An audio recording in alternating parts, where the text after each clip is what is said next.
बहुत पुराने जमाने की बात है। एक आदमी अपने परिवार के साथ एक छोटे से गांव में रहता था। जब उसके बच्चे छोटे ही थे कि मां की मृत्यु हो गई। बच्चों की देखभाल के लिए पति को दूसरी शादी करनी पड़ी। कुछ सालों के बाद सौतेली मां भी दो बच्चों की मां बन गई। अब चारों भाई बहन एक साथ रहते थे। कुछ समय के बाद सौतेली मां एकदम बदल गई। वो अपने बच्चों को अच्छा खाना खिलाती थी, अच्छे रंगीन कपड़े पहनाती थी और सौतेले बच्चों को पुराने कपड़े पहनाती थी। कुछ दिनों बाद सौतेली माँ ने उन्हें सूखी रोटी देकर गायों के ग्वाला भेजना शुरू कर दिया। अब वे दिन भर ग्वाला जाते और भूखे प्यासे शाम को घर आते थे। ऐसे समय में उन्हें अपनी माँ की बहुत याद आती थी। एक दिन दोनों बच्चों ने अपने हाथ की सूखी रोटी अपनी काली गाय को देते हुए कहा, माँ तुम हम पर ऐसे ही दया करो जैसी हमारी माँ हम पर करती थी। इतना कहना था कि गाय के थनों से दूध निकल आया। दोनों बच्चों ने खुश होकर भरपेट दूध पिया। अब वे रोज हाथ की रोटी उसे देते और गाय उन्हें भरपेट दूध पिलाती थी। इससे वे खुश रहते थे और उन्हें ग्वाला जाना भी अच्छा लगने लगा। कुछ ही दिनों के बाद सौतेली माँ ने बच्चों के चेहरों में लाली देखी तो आश्चर्य में पड़ गई। उसे अपने बच्चों पर बड़ी दया आई कि वे तो दुबले पतले ही थे।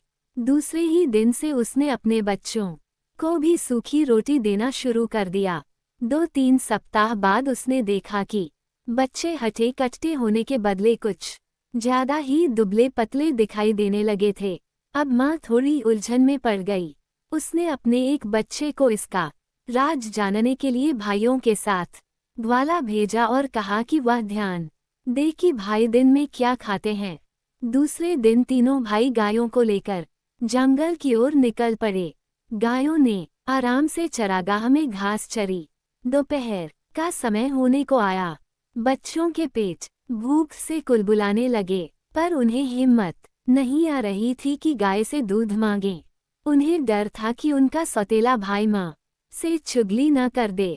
भूख सहन से बाहर होने पर वे भाई से बोले कि हमारी काली गाय हमें दूध देती है, इसी से हम अपनी भूख मिटाते हैं। ये बात तुम किसी को मत बताना। भाई ने कहा, मैं इस बात को किसी से नहीं कहूँगा, चिंता मत करो। अब दोनों भाई खुश हुए और अपनी रोटी गाय को देते हुए बोले, ओ प्यारी माँ, हम पर ऐसी दया करो जैसी हमारी माँ हम पर करती थीं। ऐसा सुनते ही गाय ने तीनों भाइयों को पेट भरकर दूध पिलाया। शाम होने पर तीनों भाई गायों को लेकर घर आए तो माँ ने अपने बेटे से पूछा, तुमने चरागाह में क्या खाया? बेटे ने कहा, हमने वही खाया जो तुमने हमें दिया था। वह तो ऐसा भी नहीं था जैसा खाना कुत्तों को मिलता है। ऐसा सुनकर माँ को बड़ा बुरा लगा।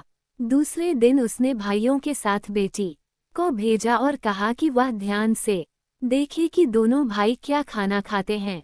अब बेटी भाइयों के साथ चरागाह में गई। दोपहर होने को आई। बच्चों को भूख लगने लगी। उन्होंने पिछले दिन की तरह ही बहन से भी कहा, प्यारी बहन, तुम किसी से भी मत कहना कि हमें खाना कैसे मिलता है। बहन ने भरोसा दिलाया कि वह किसी से नहीं कहेगी।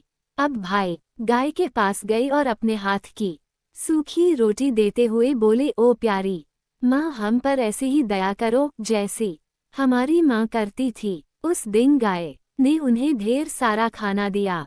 सबने पेट भरकर खाया। लड़की ने थोड़ा सा खाना अपनी चुन्नी में छिपा लिया।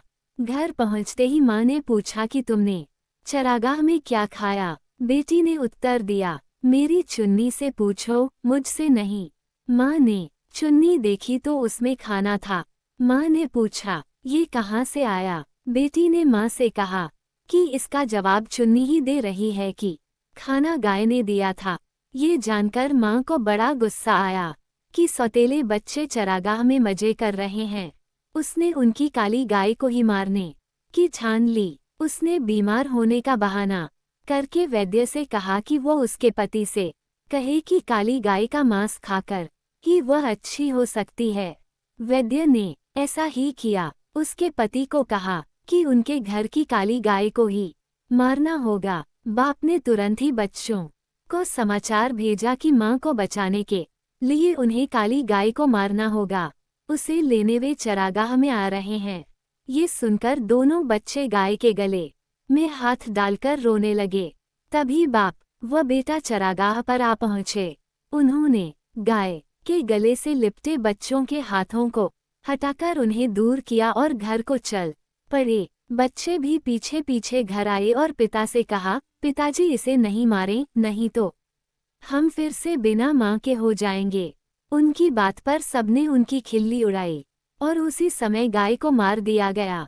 मां ने उसका मांस खाया, उसके पति व बच्चों ने भी खाया, लेकिन इन दोनों भाइयों की आंखों से आंसुओं की धार बहती रही। वे कुछ भी नहीं बोले और जो मांस उन्हें मिला उसे वे अपने खेत में ले गए। उसके बाद आसपास लकड़ी इकट्ठा करके उसका दाह संस्कार किया।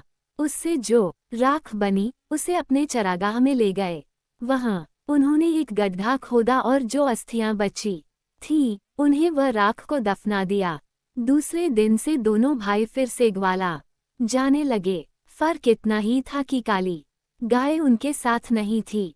वे रोज चरागाह में अपनी गाय की अस्थियों के पास जाकर प्रेम के 2 आंसू बहाकर दूसरी गायों के साथ घर लौट आते। एक दिन हमेशा की तरह वे चरागाह में पहुंचे तो देखा कि अस्थियों की जगह पर एक सुंदर अलोवेर घृतकुमारी का पौधा खड़ा था। वे आश्चर्य से उसके पास गए और उसकी लंबी लंबी पत्तियों को सहलाने लगे। तभी उस सुंदर पौधे ने उन्हें अपनी गोद में ले लिया और खाने की बौछार कर दी। दोनों भाई उस पर लिपटे हुए बोले, हमारी माँ कभी गाय बनकर आती है, कभी एलोवेर की बहार बनकर आती है। माँ कितनी अच्छी होती है, क्यों है न? कहकर दोनों भाई हंसने लगे।